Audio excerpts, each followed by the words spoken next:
Hello, everyone, again, and welcome to the special edition Wednesday remake up for Saturday, which we didn't do for whatever reason, episode of Game Nation. I'm Russell Pierce. I'm Brian Bonardi. And we're here with our good friend Dave. Eternal special guest. Special guest. Dave. Special guest for life. The Jim Norton to our Opie and Anthony. Yes. I like special guest for life. It sounds prestigious. Yes, special guest for life. So how's it been going, guys? I don't know. How's it been going? I don't know. We got a lot of stuff to talk about. Like the fact that apparently G4 is not being turned into the channel into the Esquire channel. Well, I mean, I don't know. G4's life has been spared by CBS? Right? NBC Universal. NBC has removed the executioner's axe from the neck of G4. Is that a good thing or a bad thing? I guess that's what we're going to talk about. I don't know. I mean, look at where G4 was. Wait, are we going to talk about this right now, or are you going to go through all the topics first? We're going to talk about this right now. Okay.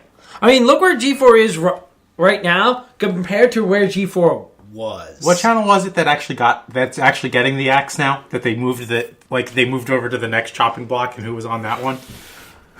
I don't know. I sent it to you in the article. It says it in the article. I don't remember off the top of my head. It was some women's entertainment network. Yeah, they're now turning into Esquire, which is a metrosexual male. It's like the civilized man. Yes. Oh, I forget the name of the channel. Brian did on the now female focused channel shifting. NBC as the unlucky calls out NBC's style channel. Brian did a lot of research. Style channel. The style channel. Brian doesn't even bother to read the article that I sent to him. The style channel will now be known as the Esquire channel. So. Women's entertainment channel becomes men's entertainment channel. Sophisticated man. It's like half Spike and half Travel Channel. Yes. From what I understand. You know what I would do? I'd watch Spike and the Travel Channel. Well, we're not going to argue about the merits of the Esquire channel. No, we're going to argue we're going to argue the merits of G4's pathetic life being spared. Yeah. At the last possible moment. Like this, it really is like. There's no reason. It's saving a dead horse. Well, they've got to change. They've got to be. There has to be a reason that they decided to spare G4's life. I mean, do people even still watch the channel? I didn't even know it was still a channel. It's just, and all it is like American Ninja Warrior and Cops and Cheaters reruns. Yeah, and that's it. And occasionally movies that don't suck. And I doubt NBC is going to turn it into the Ninja Warrior network. That would be awesome, though. It would be somewhat awesome, but I don't think that's the plan they have. Like if they had like 24/7 ninjas, But like if they were to do the Ninja Warrior network, what they need to do is they really need to have like kids Ninja Warrior and like elderly people Ninja Warrior. You're just gonna run with this Ninja Warrior network. Yeah. Actually, I hope they're listening. But no, like, can you imagine elderly? High-ranking NBC executives. Yeah. Elderly Japanese. This one's for you. No, like it could just elderly Japanese men, and then it could be called geriatric Ninja Warrior. They could do regional championship events that you have to win them to qualify for the. Well, haven't they been doing that with? I think that's the way they were doing their qualifiers anyway. With American Ninja Warrior, they didn't with the Japanese original Sasuke. Well, they haven't aired the original series in a long time, right? I wonder if that's still going on over there. At least for a couple of years. I think it is, but at least for a couple of years, it's been just American Ninja Warrior. Sasuke originally, it was just you won once every year competition. Yeah. And then they went to twice a year. They did one in the winter, one in one in the fall, one in the spring.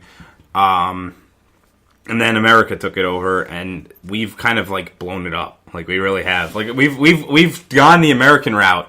We took it, we mass produced it, we cheapened it, and we threw it out on the mass market. We had a bunch of knockoffs.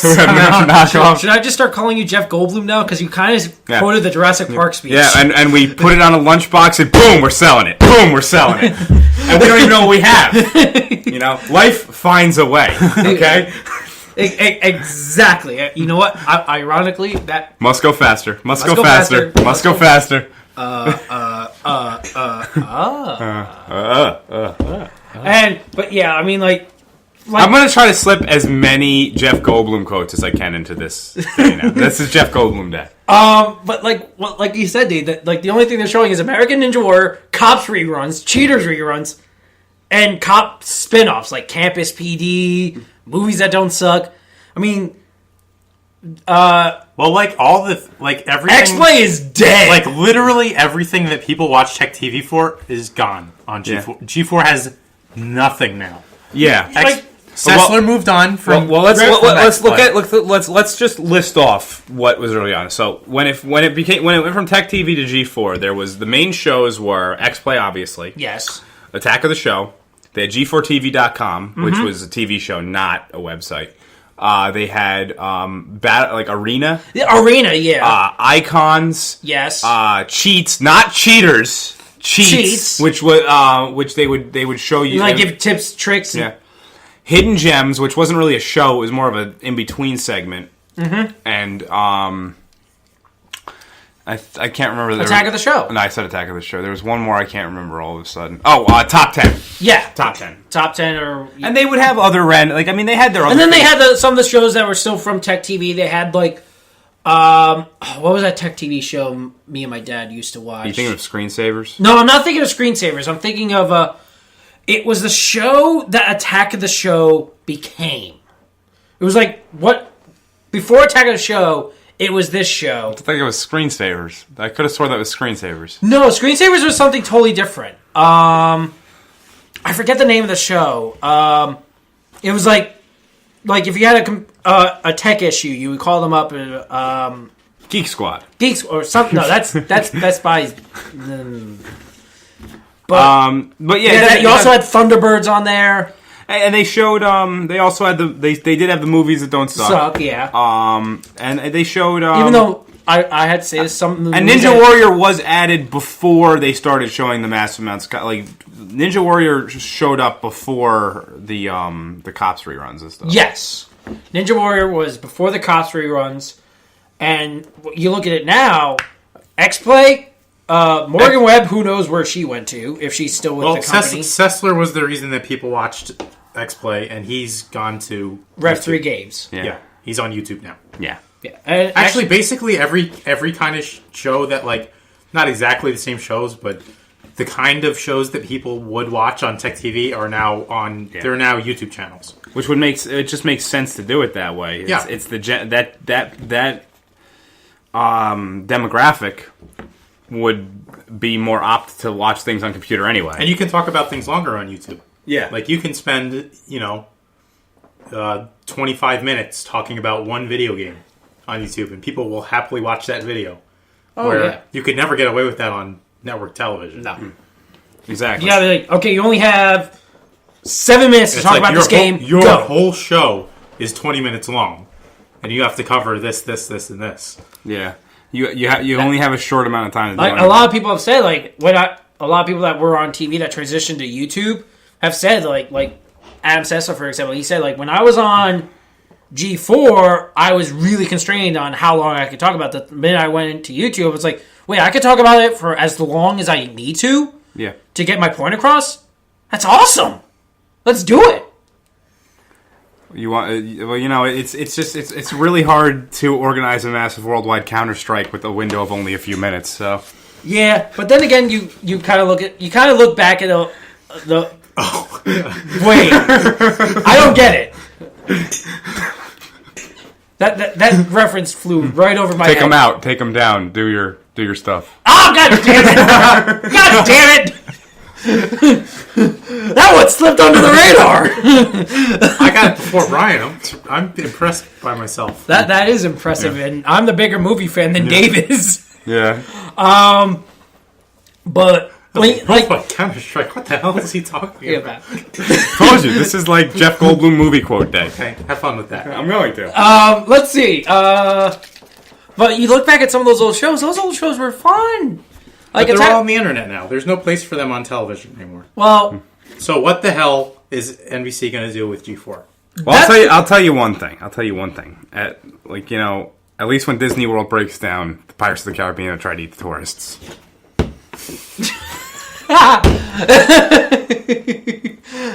Isn't it they won't try to eat the tourists? I don't care. It was NBC. We're talking about NBC. They have bigger problems on their hands, okay? Yeah, I mean, and But my God, like you and me were talking about this when we first read the story. And you're like, you're letting us. What was the phrasing you said? It was like, well, I said the G4 is a phoenix rising from the ashes, and then I read because I thought like they were dead and they came back to life, kind of thing. Yeah. But then I read that it's actually NBC just deciding not to kill them, so it's more like the shambling, rotten corpse of G4 just continues to like shuffle across the graveyard. It's like the first episode of Walking Dead, the bike girl. Yeah, just like that's G4. Yeah. I don't really I mean, if they are looking to rehash everything, maybe restart X-Play, Attack of the Show, some of the shows that made them what they were, it could work again. See, but would their audience actually come back? Because like, how many of those people? Like, I used to watch X-Play and Attack of the Show and all that stuff, but now I think even if it was on TV, I wouldn't watch it anymore because I watch all that kind of stuff on YouTube now. Yeah, and like chances are people watch it like, oh, it's not the same without such and such a person. And yeah, exactly. Well, really, the three guys originally, and then it became two, then it became one.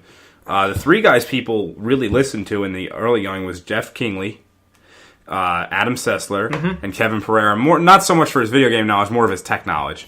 And then each one slowly went by Jeff Keighley. Jeff Keighley runs game trailers. But he was like and he's considered the foremost expert on video games in the like on the East Coast or something, or like the West Coast, the West Coast of the United States. Like he's like was he the guy who was involved in that Halo, Mountain Dew, and Doritos kind of scandal that happened? Yes. Yeah, I know who you're talking about now. Yes. And but at the time, I watched a YouTube video of Angry Joe fucking ripped into him for that. But before that happened, the time, Halos are really great. He's like shoving Doritos in his mouth. Yeah. Halos are really great. You should buy lots of Mountain Dew and Doritos. I saw that. It's points. Yeah. I saw that video too, and I was like, wow, that's brutal. Funny. I mean, before that stuff though, before he became kind of like now that he owns game trailers, he's has to sell out a little bit. But like when he was just working for G4, he was basically considered like the number. But he's not coming back to G4. No, I know he's not even close. But he was considered the number one. Yeah, like for them to let him go was the first mistake they made. Like Jeff Keighley now has Spike TV money, so. Yeah. I mean, and then Sessler was considered. He wasn't the number one, but he was up there. Yeah, he was up there. And Sessler was like the fourth ranked guy. Now he's up there. He's like in one of the top. Now he has literally his own show. Yeah. And he doesn't have to be censored. And I remember I remember reading stuff and I think he's a little bitter too about. Yeah, he's not happy with it. G4. I mean, G4 was always kind of I always disliked a lot of the things they did. Like the thing that made me stop watching G4 was when they hired Olivia Munn. Like flat out. That was the thing. Yes. Dave had the hots for her. I don't care. Not yes, you did for Olivia Munn. Yes. Oh, I said she was hot. That doesn't mean I had the hots for her. I just thought she's hot. Oh. Yeah, but I mean, I retract my statement. Yeah, but because I remember they ran that contest. And I still think she's hot. Because I will stand by that statement. That has nothing to do with her merit as a TV host or whatever, but she's hot. Well, now she's an actress. I'm always looking for the future ex-Miss Malcolm. So,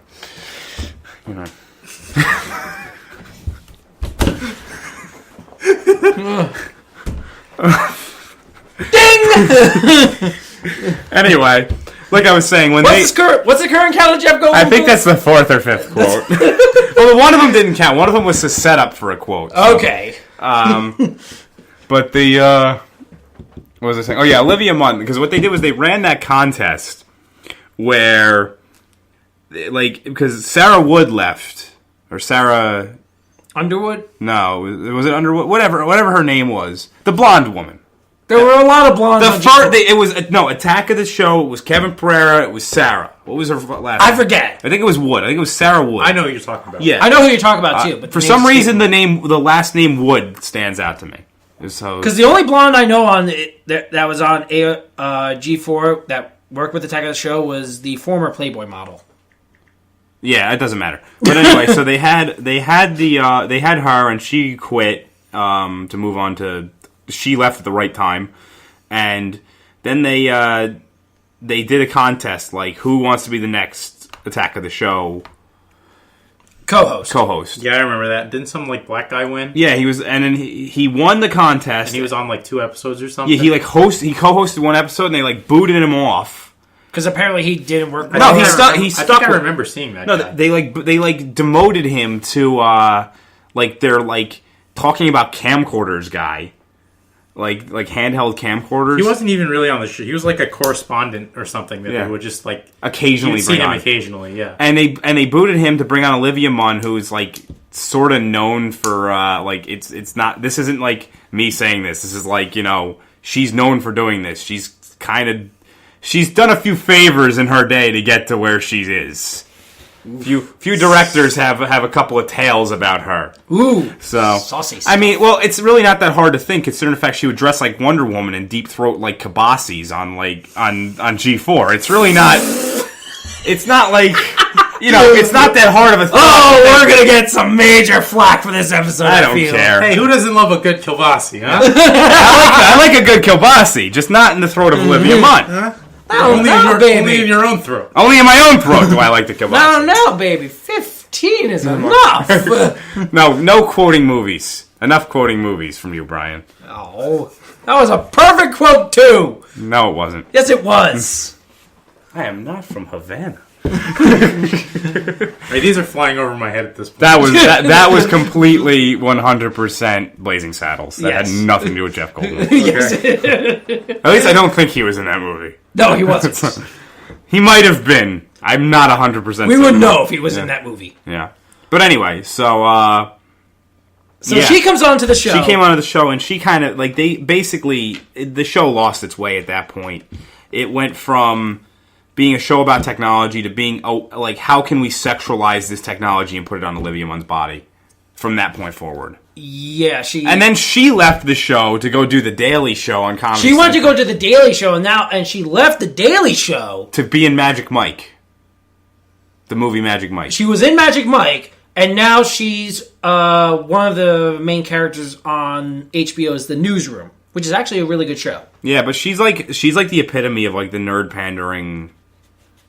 Like, sex sells, and nerds are easy targets kind of people, and that's the reason why I'm not really fond of her. And I stopped watching even Attack of the Show, which me and my friend Icaro, who wouldn't be listening to this, but we used to actually have an old tradition. It was Attack of the Show and toast. We would eat toast and watch Attack of the Show. Don't ask me how that started. I don't want to know. I really don't. We like one day. It probably can't even be explained. I think, if I recall correctly, we came back from like the beach or like Keensburg or something one day, and like we were watching Attack of the Show and we were hungry because we had spent the day walking around in the heat, and you know how hungry you get when you're walking around in the heat. But you don't. But then you get out of the heat and you're like, man, I didn't eat anything all day. And we're just sitting there, and we were like, I was sunburned. We were sitting there on his couch, and I was like, what's like something we could like eat right now, and I wouldn't have to move much. And Icarol, I think he was like, well, we don't got any food, we just got bread. I was like, well, you have a toaster, right? And he was like, yeah. I was like, well, let's have toast. And we sat there and we watched Attack of the Show, and it became a tradition every day. Attack of the Show and toast for like a year. but that was. That was the end of that's how do we even get to this? I don't even remember. Because we're talking about NBC sparing G4's NBC sparing G4's life. Let's move on. So the next story we got. We've gone all the way to toast. We've gone all the way to I think it's time to move on. Let's go on to the indie scene with Kickstarters. Now, Russ, this is something you would enjoy. You're a big Mega Man fan, right? I am, yes. Dave, I like Mega Man. You like Mega Man. I've kind of played Mega Man. I've kind of played Mega. Well, Brian has popped a Mega Man game in and gotten frustrated in the first 10 minutes. So haven't we all? Of the side scroll of Mega Man's, yes. That's how you win Mega. The winning Mega Man is when you learn to not be frustrated at Mega Man anymore. That's really how you win Mega Man. Well, it's designed by the current game on Kickstarter. It's called Mighty Number 9. Yes, and it's the spiritual successor to Mega Man. being designed by Mega Man co-creator Keiji Inafune. Okay. And is he not involved with like the whole Capcom keeps putting out Mega Man games? Is he not involved? He's not involved whatsoever. This is since when? I think his last Mega Man game, if I recall correctly, was 7. I didn't know that. Yeah, and I'm pretty certain he didn't have much to do with like the whole Zero series, Zero and X. series. I think that was most like he started that, but that was kind of it took itself, like it took over itself. It kind of went along its own way, and this is completely being funded through Kickstarter. Their Kickstarter is asking for $900,000 to make Mighty Number 9 happen, and they hope to bring it to Steam early 2015. So, well, how much do they have right now? I have yet to check. Well, you do such great research. I'm an amazing researcher. We are going to look this up, but pretty much this is the pitch they have on their Kickstarter. I saw a news article about it. I'm sure they're making a decent amount of money. Yeah. So their current. So this is This is directly from their Kickstarter.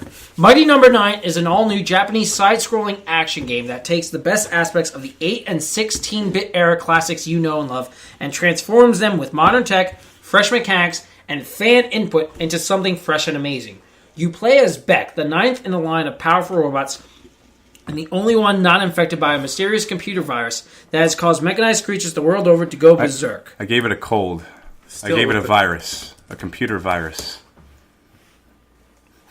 Still with the robots. Ding!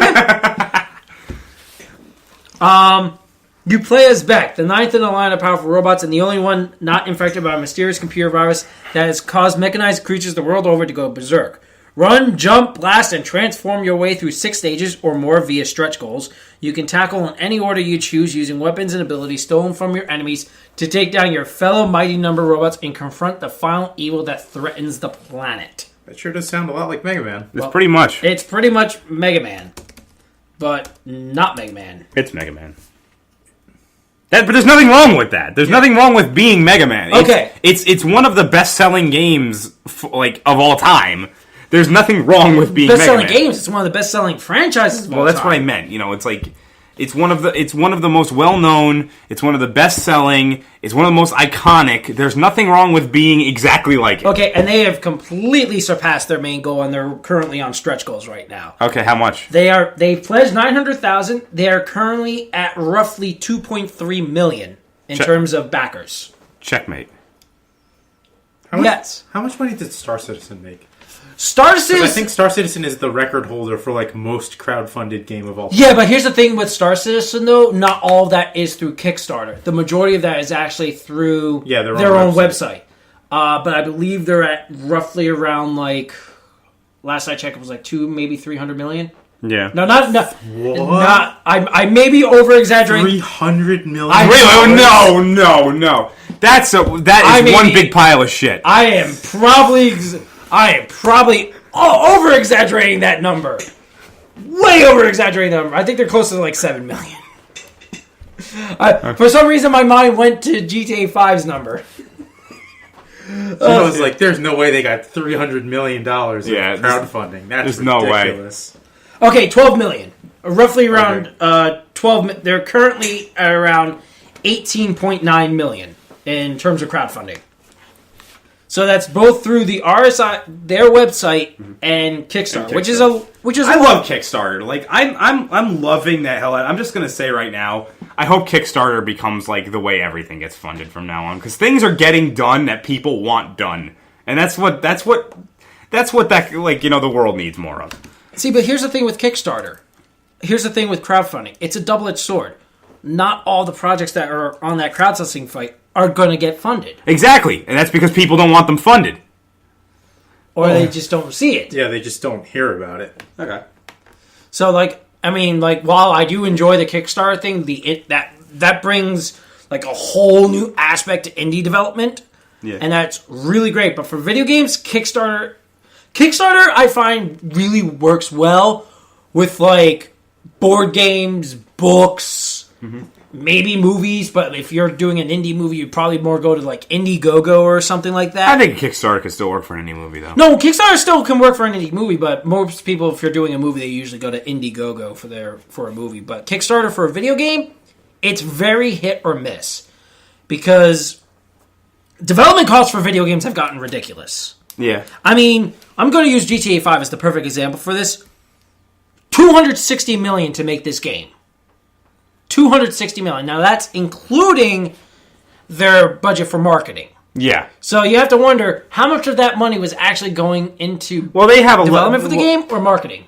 In all honesty, they had one of the most ridiculous marketing campaigns I've ever seen, like ridiculously large marketing campaigns I've ever seen for a video game. And on top of that, they also have so much licensed music in GTA 5 that I wouldn't be surprised if a good $80 million to $80 to $90 million of that money is just to use the licensed music.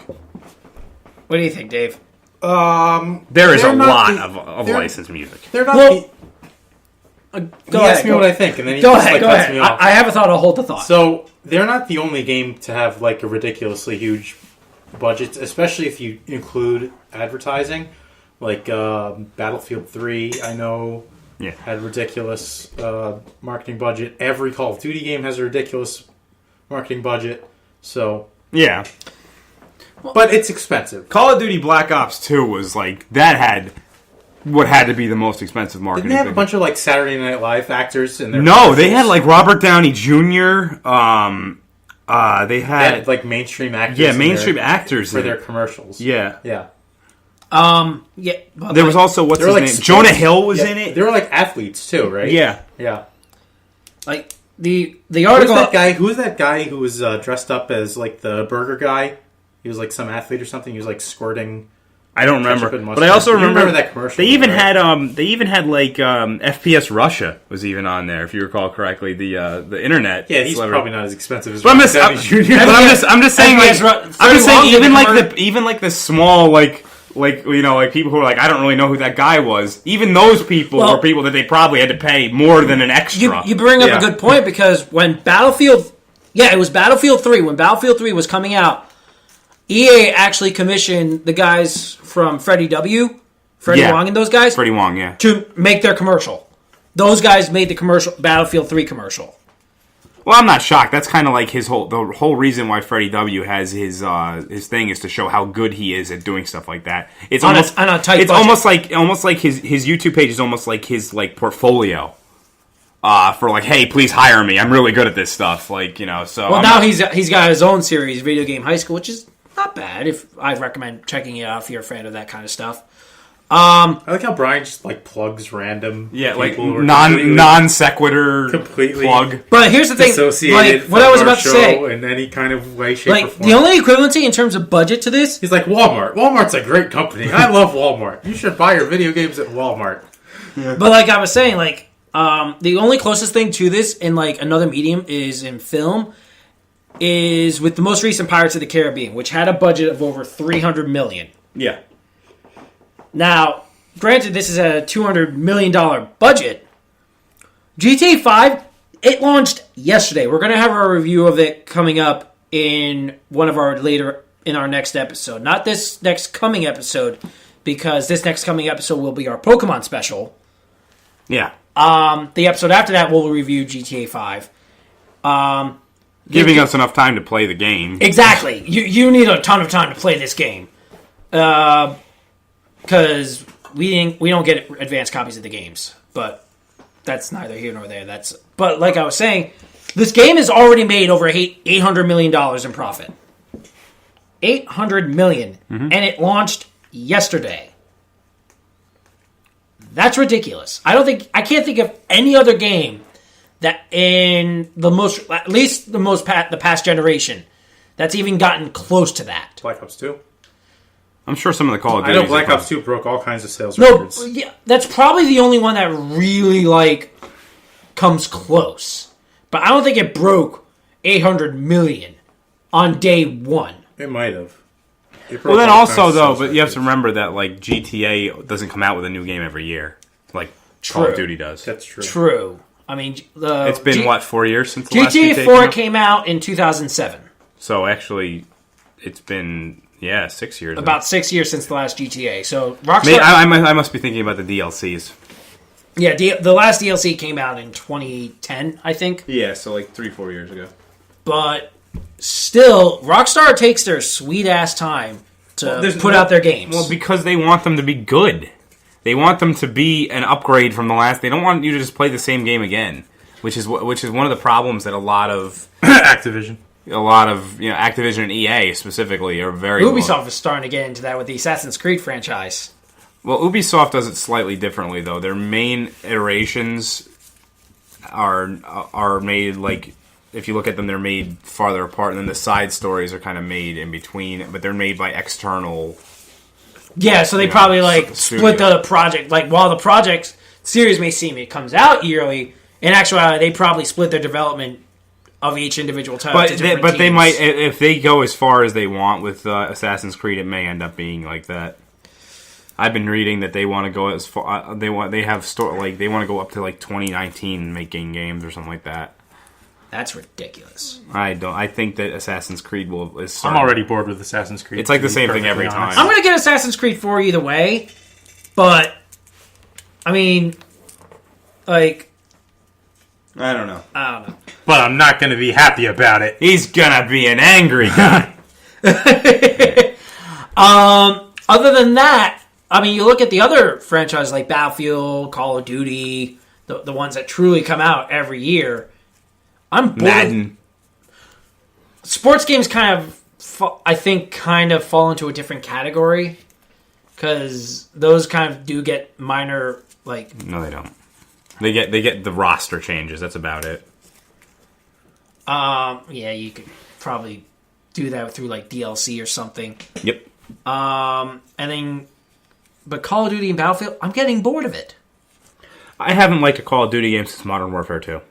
That was the last Call of Duty game I could even say was moderately enjoyable. Yeah, I have to agree with you there. Modern Warfare 1 was groundbreaking when it came out. It completely... Well, before Modern Warfare, I think the game that really redefined the first-person shooter genre was Halo. Well, yeah. Halo was probably the last, realignment. I don't know. Resistance was pretty good. The first Resistance was pretty good, too. It didn't sell as much as it should have because nobody was buying it. And Resistance 2 was Halo. Yeah, Resistance 2 was Halo. So it kind of, that's why I don't think Resistance should be considered, groundbreaking because they completely took what they were going with and got rid of it. They were like, fuck this. Let's be Halo instead. Yeah. Exactly. But Call of Duty 4... Modern Warfare 1, whatever you want to call it, was, for its time, 100% groundbreaking. Oh, yeah. It was, they took the Call of Duty games, threw them into a modern setting for the first time. Yeah, because most of the Call of Duty games were all of them were in World War II. Big Red one. I still remember playing Medal of Honor Allied Assault. That is a classic. Did any of you guys ever play Medal of Honor Warfighter? Yeah. It's garbage. It's horrible. That game was bad. But anyway, let's get back on topic. What was the topic? Well, we're talking about, right now I'm kind of on the fact that I'm shocked that GTA 5 has made $800 million in just a single day. No, it makes sense to me. Well, was it a worldwide release? It was a worldwide release. That's why right there. Because a lot of times games come out and then they come out a month later and it's either they'll come out in Japan first and a month later in North America. Or at least there'll be a couple weeks. Some amount of time. Yeah, if this was worldwide, all this, that's why. That's why it broke all the records. Speaking of worldwide releases, there were couple big announcements. There was a Sony press conference a couple weeks ago in Tokyo. Not only did they announced the release date of the PS4 in Japan. Yeah. PS4 in Japan will release in February of next year. I don't remember the exact date, but it's February of next year. Which is shocking because usually Japan and North America are released right around the same time. But they're doing a North American release first, then Japan. That's kind of weird. Not really when you think about it, because Microsoft never really has... think of it this way. No, I understand why they're doing it. They have no fear of losing the Japanese market. No, because Microsoft has no market in Japan. Yeah, their market in Japan is pretty bad. Sony owns Japan. Yeah.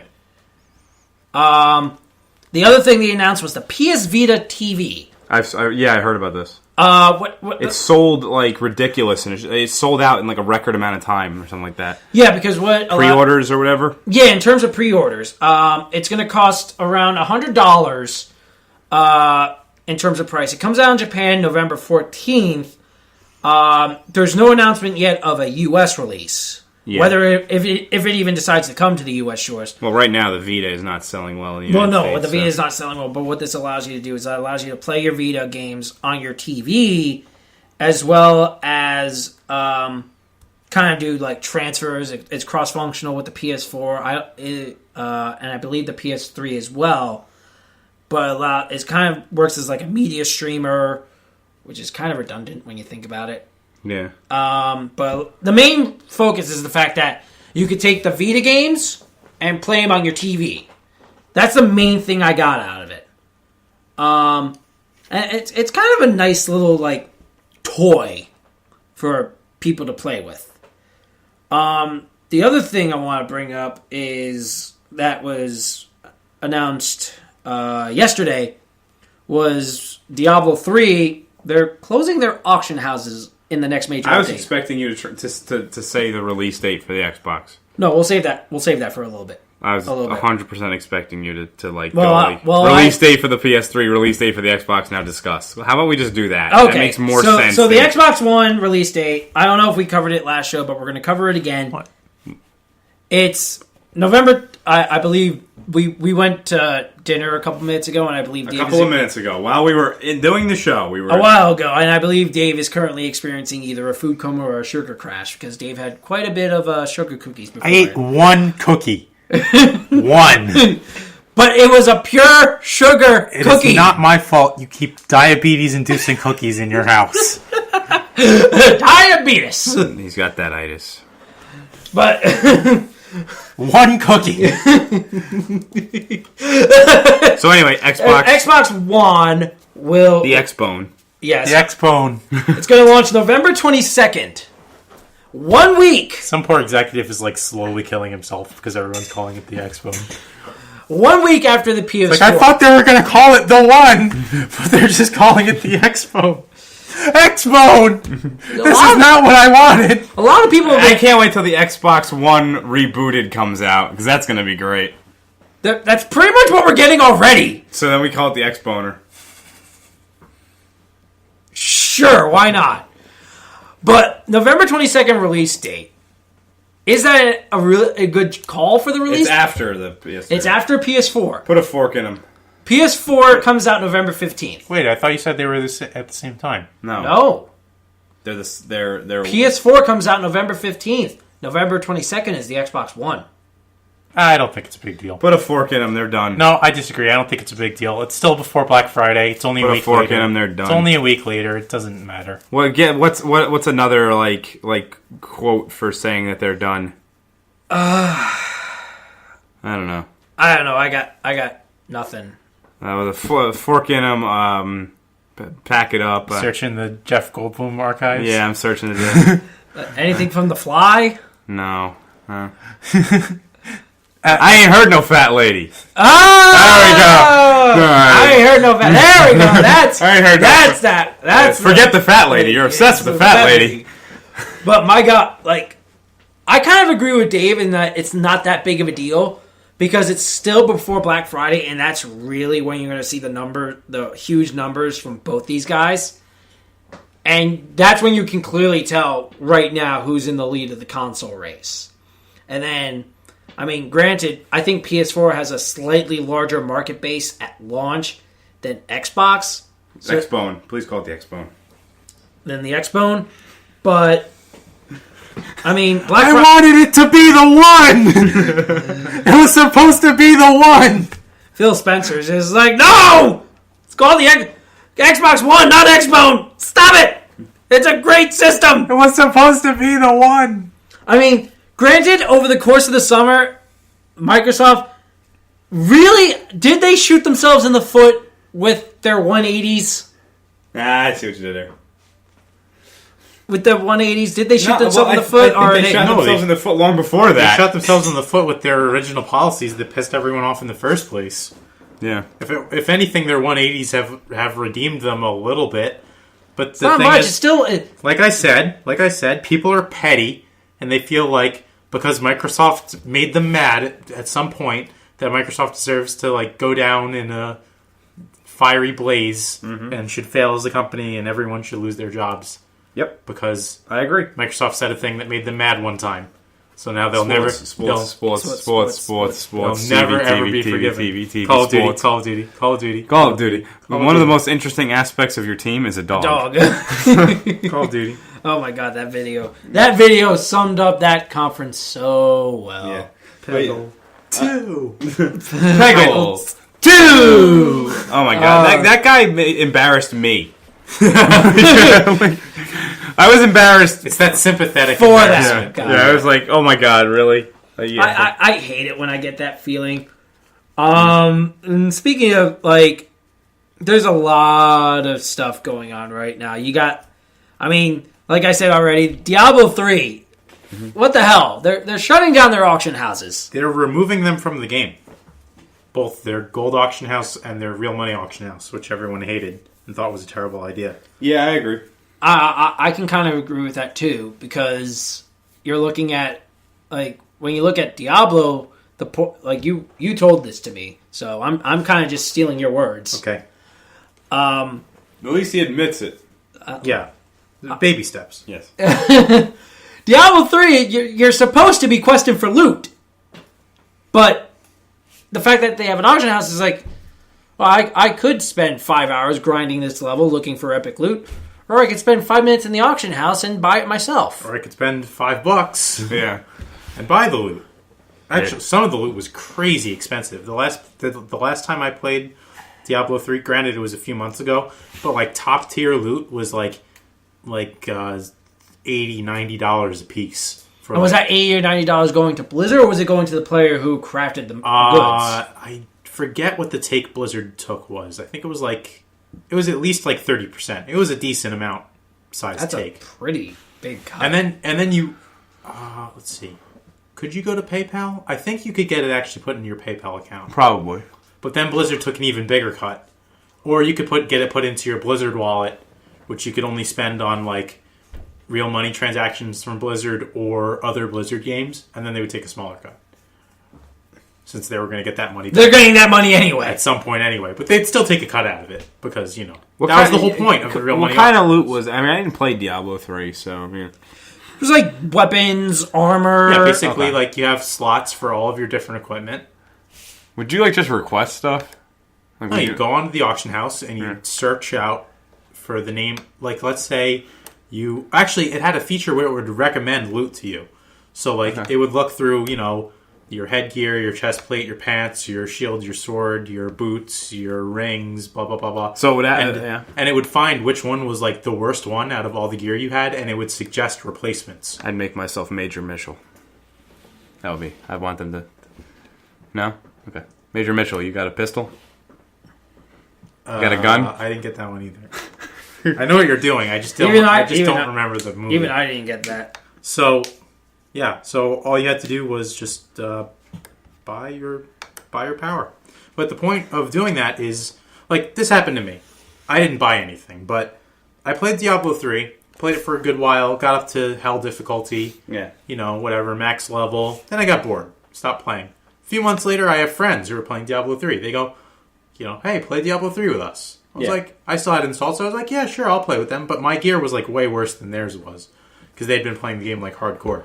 So what they did was they were like, oh, we'll lend you some of this, like, these fat loots to, that I normally would have to play the game for hours and hours and hours to get this stuff. And they were like, oh, we'll just lend this stuff to you so you can keep up with us. So I took it and I equipped it and I could keep up with them and I was a lot stronger, And for, like, 10 minutes, it was really fun being overpowered and smashing everything. But then after that 10 or 15 minutes, when I stopped playing with them, I was like, well, the reason you play this game at this difficulty is to grind for better and better stuff, but I already have this ridiculously good stuff, so what's the point of playing anymore? Yeah. So that's what happens to people, is they go in the auction house and they buy this overpowered, ridiculous stuff for, 60 or 70 real dollars. And some people, they they don't have a lot of time to play the game, but say they have a good job, so maybe $60 isn't that much money to them. Maybe they just don't care, and they'll just buy the sword for $60. Yeah. But then they buy the sword, and they're overpowered and stuff, and then they have no reason to continue to play the game. Mm-hmm. So that's why I think they might be removing these auction houses. Yeah. Another theory I have is maybe there was actually some kind of issue with them having a real money auction house in the console versions. And there was pressure from the console manufacturers to remove the I wouldn't be shocked. auction houses. I would not be especially shocked. with the PlayStation version of Diablo. Like, is it just releasing now? Or it's out now. Yeah. It's like just released like last week or something. The timing... About 2 weeks ago, I think. The timing just seems a little too convenient for it to just be like a random goodwill gesture from Blizzard towards the fan. I mean, call me cynical, but hey, cynical. It just seems a little bit too convenient for it to just be Blizzard magically listening. It's an interesting point because, like if you're doing any sort of microtransactions through the console, like the console manufacturers or the companies, if you're using like their network for your transactions, they're like, well, we want like a small little piece of the pie. Yeah, just a slice. So I'm thinking that might have some. That probably has something to do with it. But it's probably good for the game, though. I mean, either way. Yeah, it's good for the game. And then a couple other things, like talking about like transactions and such. Microsoft recently announced that they might implement in the Xbox One loaning and trading of downloaded games. Yeah. Oh, this has nothing to do with that. But did you hear about the Steam family sharing thing that they just started? I did not. In beta? Okay, well, Steam is launching this program where you can have family members. I think it's like up to 10 other computers, and they can share your entire Steam library. Yeah. That is really up to 10 cool. people. It's just you can't play the game at the same time as them. Cool. But it's like legitimately useful for like, say you have a family computer or whatever, and you don't want to give everyone your password because you don't want them buying shit on your credit card or whatever. Yeah. But you still want them to be able to play all your games. You can share your entire library. Now, would this allow you to be like, okay, I'm on my computer playing game A. Can you be on computer B, another computer playing game B? I believe so, because it's not like giving someone your account.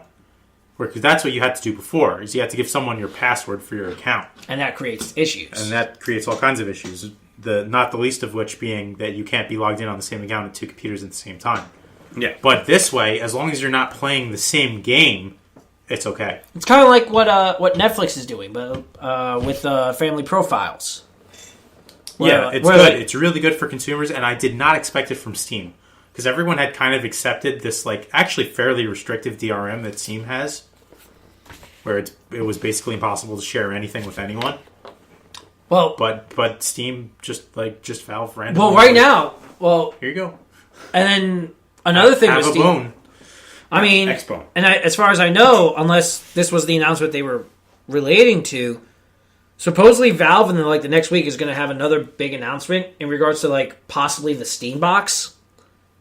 Or something along those lines? I think the Steam box is like not going to happen. I gotta be honest, the Steam box feels really pointless.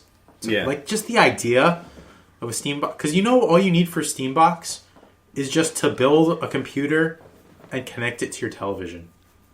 Yeah. And basically. that's it. And you can buy an Xbox controller and hook it into the computer. Or and a PS3 controller. Just play in big picture mode. Well, Xbox controller works better because it's Windows. It's Microsoft Windows, same connectivity or whatever. And then they already have the big picture mode, which works really well for TVs, and that's only going to get better. So it's like, why would you actually like the only people who would buy a Steam box, and not that, I think there is a significant number of these people, but I don't know if it's like enough. It would be only people who would buy a Steam box are people who are afraid to build their own computer. And Russ just raised his hand. Yes, I raised Yes, but that would be it. Because anyone else would know, I can just build like a home theater PC kind of setup with a decent video card for, $500. And now it's a Steam box. and if you wanted a better graphics card, it would just cost you a couple $100 more, depending on the graphics card you got. Unless you're getting the Mini Titan. I think it's like for the kind of thing that you would want, where it would be like around comparable power for a console. I mean, obviously you're not going to unless you're crazy. Not going to build like you're not going to put like a Titan, like $1,000 video card in a home theater PC because it's connected to your TV, and the TV's not as like the pixel density is way worse because it's like a 46-inch 1080p TV, right? Yeah, or larger depending on who you are. Yeah. So let's say you have a 50-inch HD TV. Mm-hmm. So it's 1920 by 1080, but it's 50 inches from corner to corner. Games are not going to look the same on that TV as they are on a 23-inch computer monitor. Yeah. And even my brother, like my little brother, has like a 28-inch or maybe like 30-something inch. Okay. Like it's a big monitor, but it's only 1080p, and it doesn't look nearly as good on the big monitor because you get the pixels are. And he has a really powerful graphic card, doesn't he? Yeah, he got a 780.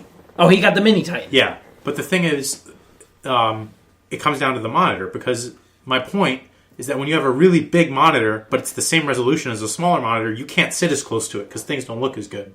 No, you gotta sit further back. Exactly. You gotta sit further back because then you don't notice that the pixels are way bigger, that you can see, that stuff more. So that's why you wouldn't spend as much money on a computer to run games on a TV because it's kind of pointless because you're going to be sitting back further from it. You're probably going to have the graphics settings a little bit lower because you're going to be further away anyway, so... That's where that comes from. Yeah, I can see that. So anyway, my point is Steam Box is probably pointless because anyone could build a home theater PC and get a Steam Box. Basically. Yeah, I kind of see what you're saying there. But you were writing something down, weren't you? Nah, it has nothing to do with you. You guys kind of like let me ramble and stop talking. Yeah, well, because you were making such good points that I didn't want to interrupt. That's really your area of expertise. Should I keep talking? Should I stop talking? No, in all honesty, that's like you're more into computer gaming than I am, so I didn't really want to interrupt you because I didn't want to sound like an idiot. I didn't want to pull a Brian. I'm ill-informed on the computer games market, the way this that stuff even works, like the graphics cards. So I just let Dave take over that segment right there. I didn't even want to take part in it. But, man. So Brian. I'm trying to think I gotta think of an interesting way to change the subject.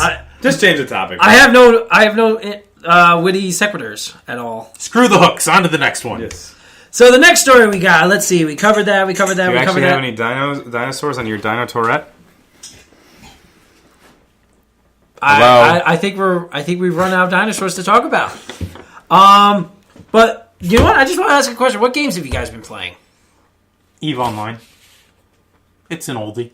It's an oldie but goodie. It's an oldie, but I like spaceships. I haven't really been playing many games. I've been making a character for your we're getting started on an old You know what? Let's talk about that for a few minutes. It's gaming. It's gaming. We're going to talk about Mutants and Masterminds. We're going to talk about Mutants and Masterminds because not many people know about this D&D, this tabletop system. Not many people. I ask a lot of people, have you heard of Mutants and Masterminds? And I'm like, no, I do D&D 3.5. What is this Mutants and Masterminds you talk about? I'm like, well, it's really a fun system. Kind of broken sometimes if you let people take gravity control. I'm looking at you, Russ. Hey, my gravity control was awesome, okay? No, the character was awesome. The gravity control power was broken as hell. That's because Dave let me... Dave let me design it, and then he made it even more broken. And he was the DM. We all make mistakes. But, Mutants and Masterminds, how do you explain this? It's a simple... It's a tabletop role-playing game. It's based on a 20-sided die, which is D20. Whenever you hear someone say D20, it means it primarily uses a 20-sided die. You get to build your own character based on a point system. So there's not randomization like there is in Dungeons & Dragons, where you kind of just get stats and have to deal with them. Yeah. So you can completely design your character from the ground up, and it's based around superheroes. And the system is based around superheroes, but you can pretty much do whatever you want with it. Yes. There's really no... It's honestly, it's the most open system, in my opinion, there is. The only other system that I can think of that's as open is GURPS. I've never even heard of GURPS. GURPS sounds like something ancient, generic RP role playing system. Was that does that predate I think it came around the time as AD&D. Yeah, it's really old. Okay, that's why it's really, really old. It's old, but apparently it's still really good. Okay, well, and then there's I mean, like for instance, like our current campaign is quite interesting. It's if you take Tolkien's universe and throw it into a modern setting, pretty much. Yeah, like very modern day Earth. I really have to use the bathroom. Tolkien has fantasy. Go use the bathroom. Yeah, when you gotta go, you gotta go. We'll continue here, and pretty much like we kind of just started discussing it as a thought provoking exercise. It's like how far can we develop this world? And we got pretty far in it. And I'm going to DM it. Now, for those of you that know me, I'm a terrible DM. I am not the greatest of DMs. There are tales as to how bad... I'm just a bad tabletop role player in general. And there are tales. Many tales as to how bad of a player and DM I am. There's... Okay, which tale do you want me to tell, Dave? I don't think you can really start telling inside jokes to people on your podcast. Yeah, they're just not going to get it. They're not going to get it. They're not going to get the context of this. Your poor storytelling skills makes for some entertaining moments. We'll just leave it. We'll just leave it at that. Do you have any more video games to talk about? Well, the only other game the other two games I've been playing War Thunder. That game is really fun. The only thing about maybe it's just my joystick, but I feel like I cannot hit anything when I use the joystick in War Thunder. I'm using the controller when I play. I can't hit dick. I'm back. Welcome back. Welcome back. We're talking about War Thunder. It's and I really love flight simulators, and I want to use a joystick, and I can't hit fucking anything. I use the controller. I barely hit anything, but at the same time, I feel like I have to use the mouse, or I'll never hit anyone ever, under any circumstances. The only other game I've been playing is Payday 2. That game is fun. Yeah, the only annoying thing about Payday 2 is, like, everything... Like, if you want to buy, like, a red dot scope for your assault rifle... They're expensive as hell! It costs, like, $6,000 or something like that. Jesus like, Christ. Who the hell am I buying this from? I'm not... if I'm buying off the black market, yeah, that kind of makes sense. It doesn't make sense. It makes less sense if you're buying off the black market. It should be cheaper. Because you can already buy a red dot... You could go on the internet right now and get a red dot... It actually is not illegal to buy just a red dot scope. And it's like, and all those tactical rail systems are like universal anyway. They're all like they're like a regulation size. So you just find out what size you need, and you look it up. And as long as it's made for that size, it'll fit on any gun that has a rail that's that size. So it makes zero sense. You have to pay like $6,000, and the offshore account system is a gigantic cock tease.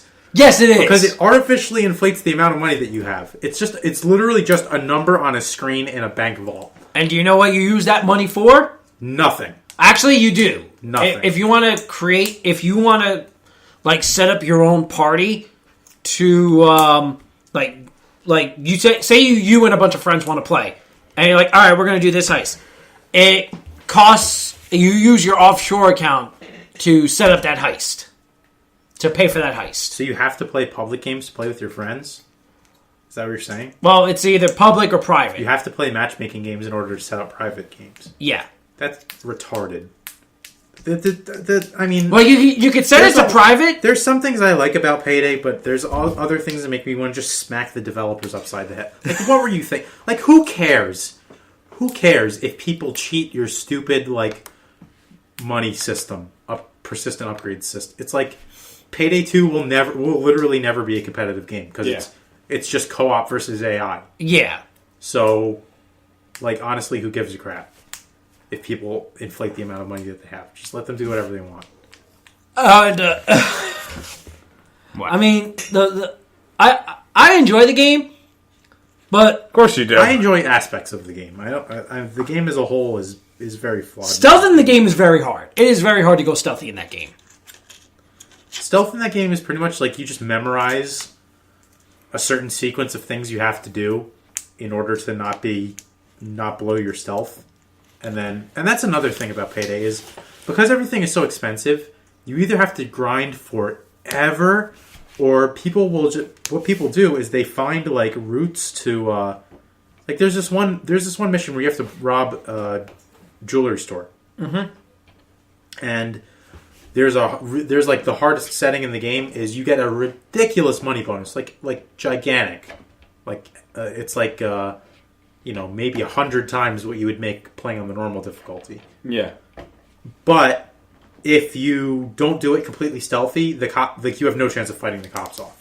Which I think is really the fun part of the game is, you have the shootout where you're trying to get away with the bags of cash and, Yeah, that's really fun. But on the hardest difficulty, you can't get in a shoot. You'll just die. They'll just kill you. So what people do is they memorize how to do it without triggering any alarms, and then they just grind it over and over and over again until they make enough money to buy what they want. And that's playing that way is really boring. And I wish the game wasn't designed in such a way that you felt like you had to do that. No, my favorite part of the game is actually getting into the shootouts with the cops and killing them. It's like you want to, you do it as stealthy for as long as you can, and then inevitably someone fucks something up, and then you gotta shoot your way out. I'm usually that guy. You gotta shoot your way out, and that's like the fun part of playing Payday. That was always the fun part. That's why whenever I usually play, I just usually say, "Hey guys, we're just gonna go in loud and fast." Like grinding missions for money is not fun. No. Grinding in general is fun. You have to in Payday. Otherwise, it will take you forever to get anything. Yeah, grinding in general isn't fun. No. And, I don't know what's worse. Grinding in that kind of game or grinding in an MMO. Like, you're still playing Final Fantasy 14, so... Not really. Oh, you kind of... He's tried. You gave up on it? A little bit. I think I'll probably unsubscribe soon. I haven't yet, but it's probably coming. I like Eve, though. Well, you've constantly been on and off Eve, so... Yeah, but I like Eve again. And the reason I like Eve is because you don't really have to grind if you don't want to. You kind of have to grind for money, but you get to a point in the game where your character gets well established, and then you can do things that are really ridiculously profitable, and then you kind of just get set for money. You can do whatever you want in the game. And as far as your skills go, you don't even have to be... my character is skill training right now as I speak, and I'm not playing the game. So I really like that about Eve. Yes, and then Eve is definitely a game of delayed gratification. It's not a grindy game, but it is a game where you don't get what you want right away. You have to wait for it. And also, the way I see, because I constantly see these news stories of guys stealing billions of in-game money and and huge wars. I'm like, well, oh yeah. The only way you can really do those is if you're in one of the large corporations. And from what I hear, most of those guys are assholes. Oh, yeah. Well, everyone in Eve is an asshole. Eve is a competition of who could be the biggest asshole in space. Assholes in space. That's pretty much what it is. Eve is assholes in space. That kind of sounds like probably what it is now. I'm convinced that there's a lot of legitimately sociopathic people who play Eve. Well, better they play Eve and do something else. Then, take their spaceship and kill people with it in real life. I seriously think there are a lot of legitimate sociopaths who play Eve. I'll give you an example. The other week, I was out with my... since we're not really talking about anything, I'll just talk about Eve. So the other week, I was out with a bunch of people I met, and I was watching Twitch TV, as I do. And I discovered a streamer who was streaming Eve, and he was actually fairly talkative, and he had a good... one of those, good for radio kind of voices. Do I sound like I'm on old-time radio? And, so he had this, gaming community, so I joined their public chat channel in Eve. And even though I wasn't a part of their community, I was talking to them, and they were letting me do stuff with them. So one day, we went out on a room, which is basically we got 4 or 5 people together, and we were like, okay, we're going to go through the PvP areas of Eve and just try to find somebody to kill. And in our meetup point, there was a guy who was harassing asteroid miners. Because one of the things you can do in Eve is mine asteroids for minerals, which you can sell for money.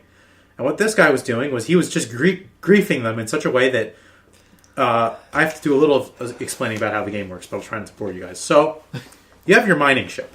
Mm-hmm. It sits still, target the lasers, press the buttons, your mining lasers shoot out, they shoot the space rocks. Every so often you get minerals. The mining lasers have a limited range. In Eve, when spaceships hit each other, if you fly your spaceship into someone else's spaceship, you don't take any damage or anything like that. But basically, it's in the lore, the shields repel each other. You bounce off of each other. But it causes both people to move.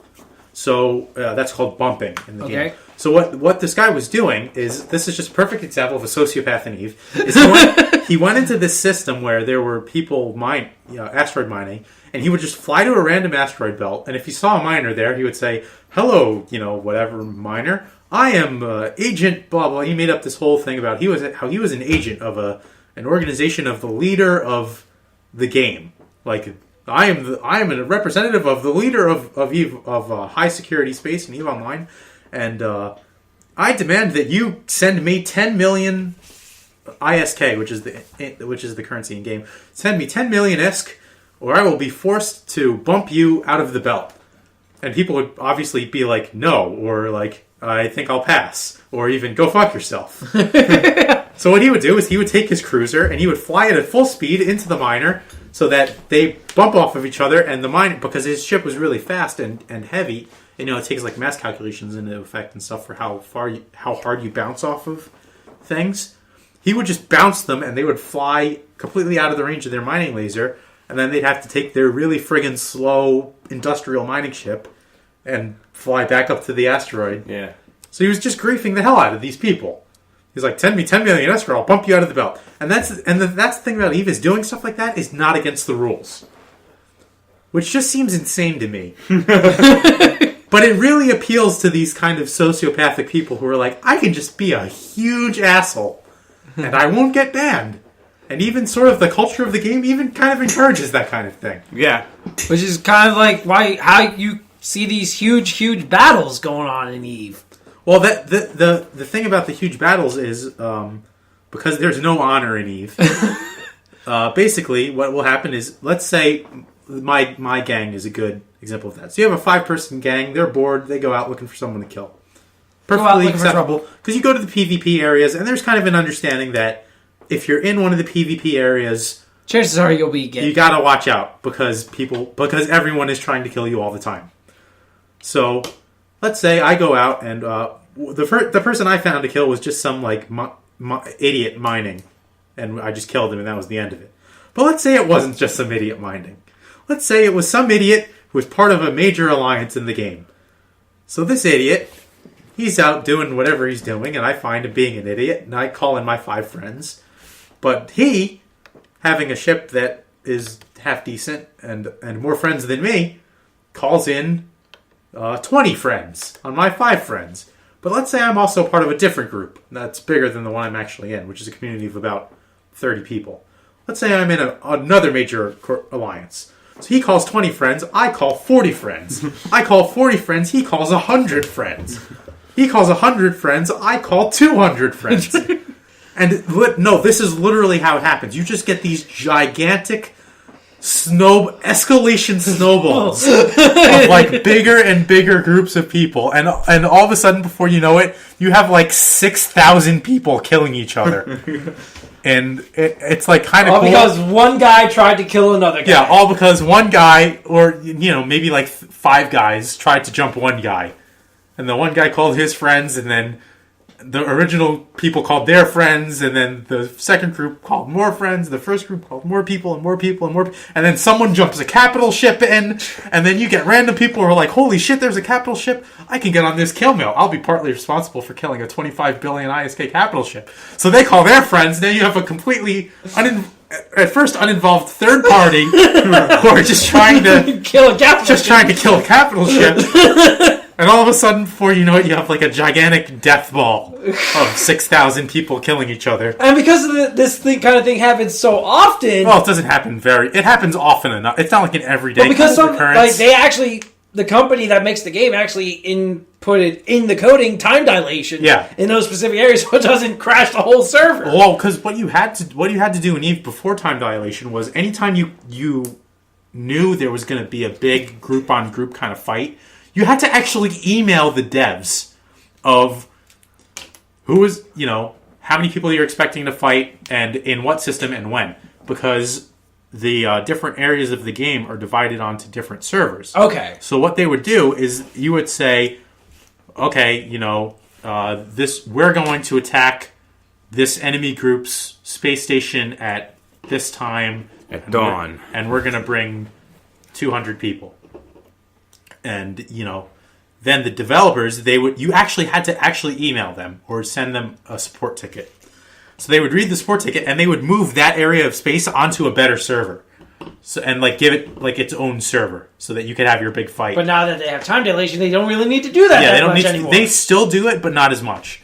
Because what would happen is these fights would just kind of spontaneously break out, or they would break out and like no one would be told, and it would literally crash the game.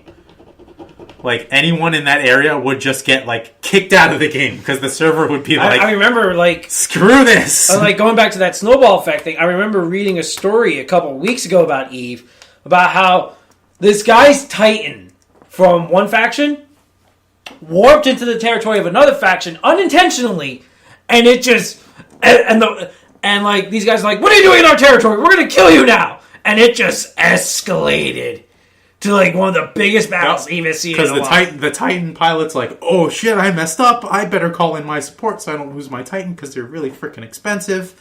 And then you have the Alliance whose sovereignty he jumped into, who was like, "There's an enemy Titan in our space. Let's go get on." I think it was like either the Titan was a part of one of the. I only know this faction because I read a lot of East stories. Sometimes. There are factions in the game who have a policy of if you're not grouped with them, they'll shoot at you. So like they'll literally shoot at other members of their alliance if they're not like in a party with them. Yeah, because they just get bored and they just want to shoot each other. It's called NPSI, or not purple shoot it, because purple is the color that people turn in your overview when they're in your fleet. Not purple shoot it. Yeah, so it's like even if you're part of one of these big alliances, you're not safe in like the PvP area. And I try to find videos on YouTube of like these huge space battles to just see what kind of shit happens. It's not easy finding those videos, and B, if I do find it, it's such a giant ass clusterfuck. It's just a giant clusterfuck of shit going on. Like I have no idea what's going on. I'm trying to find beautiful explosions going on, and I'm just seeing like icons all over the place. It is a mess. Yeah. And I'm like, I'm going to play Sins of a Solar Empire to see beautiful space battles. I participated in a large fleet battle exactly one time. And the lag got so bad that I couldn't play the game anymore because this was before time dilation. So there was actually. Sorry, I never played Eve. That's why I'm so quiet. This is another one of those. I don't really know. You don't know what you're. I don't know what you're talking about. Well, you can kind of appreciate the idea. I'm liking the thought here. You know, that's the thing about Eve is you like the thought, but the game is like a lot more than the thought, the cool ideas that it has. And it burns a lot of people out, including me a few times. Yes. But I like it right now. So that's kind of like why I'm excited for Star Citizen.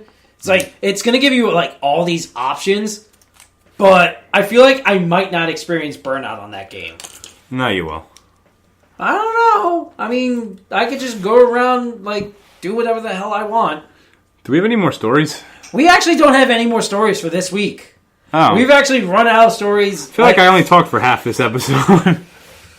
Well, we kind of went on a lot of tangents and stuff this week. Yeah. So, but we pretty much covered everything. Just a couple announcements. Like I said earlier, our Pokemon retrospective episode will be going up in 2 weeks. We're gonna be recording it October 5th. It'll probably be up either later that day or the following Sunday, just in time for Pokemon Black X and Y. I almost said Pokemon Black and White, but that was the previous games. For Pokemon X and Y, it's going to be me, Russ, Dave, and one other person just spending the entire episode talking Pokemon. It's just going to be an hour and a half, maybe 2 hours of nothing but Pokemon. And then after that, we're going to go back to our regular episode where the review... I'm going to spend all of that episode talking. Yeah. So I was the competitive Pokemon player. Well, you got the competitive Pokemon. Russ knows more about Pokemon. I know a little bit about Pokemon. The other person knows a good amount about Pokemon. I know a lot about the show too. So you know a lot about the show, and I want people to hear about your Pokemon MMO idea. Yeah, I have a good idea for MMO. You have a Pokemon MMO idea that really sounds interesting, unless people are actually working on something. They aren't. There's been talk of a Pokemon MMO. Dave did competitive Pokemon. She's just a Pokemon nut. So that's going to be something to look forward to in the next 2 weeks. After that, we're going to go do a regular episode where we'll cover all the news stories that have been going on from now to then. I'm looking forward to the Pokemon episode. And that's when we'll do our review of GTA 5 and whatever other games come out during that time. I believe in that window, outside of Pokemon X and Y, there's one more console game coming out. It's either... Isn't, soon... I think Beyond Two Souls comes out... Beyond Two Souls comes out next month. That's going to be October 5th is the next episode. October 12th, Pokemon X and Y come out. Mm-hmm. I think within that time window, it's not Assassin's Creed 4, I know that. Assassin's Creed 4 comes out later in the month. It's either Beyond Two Souls or Batman. I'm not... They both come out in October. So. They both come out... All three of those games come out in October. I forget the exact dates. But we'll have probably another review of that, as well as GTA 5. Also, next month, we're going to be revealing our new show. Yes. I'm still working. It's going to be our film show. We're just going to have a bunch of people. It's going to be Russ versus whoever we have. Russ versus whoever. I take on all comers. He takes on all comers, and it's going to be a film debate show. You're always wrong. The other person is always wrong. Always remember that. What if they agree with you? They're wrong. Well, then we have a paradox, because if they're wrong, then you're wrong. It really doesn't work for a debate show if the person agrees with me. Well, they might agree with you on certain points, even if they don't agree with you overall. And the first topic, I'm going to announce the first topic. Okay. Worst adaptation movie. Worst adaptation. Okay, I better start thinking. Worst adaptation movie. And it's going to be between two movies. Dragon Ball Evolution or The Last Airbender. Does that mean I have to watch both of those movies? No, just one. I've avoided watching both of those movies. You have to watch both of those movies. Just one.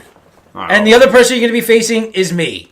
I faced Brian in the first episode. Awesome. It's going to be you versus me in the first episode. It's going to be Brian talking about how much he hates Dragon Ball Evolution. Probably. I'm kind of using that as my soapbox to talk about crap in a bullshit illusion. Cheese and rice. My nuts got scorched. Dragon!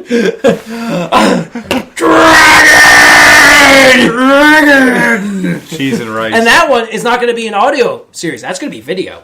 Awesome.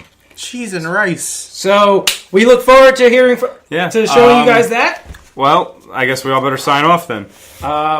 Take care, guys. That's a great sign off, Brian. I'm Brian Bonardi. I'm eternal special guest, Dave D'Angelo. And I am Brumblefly. Everyone have a nice night.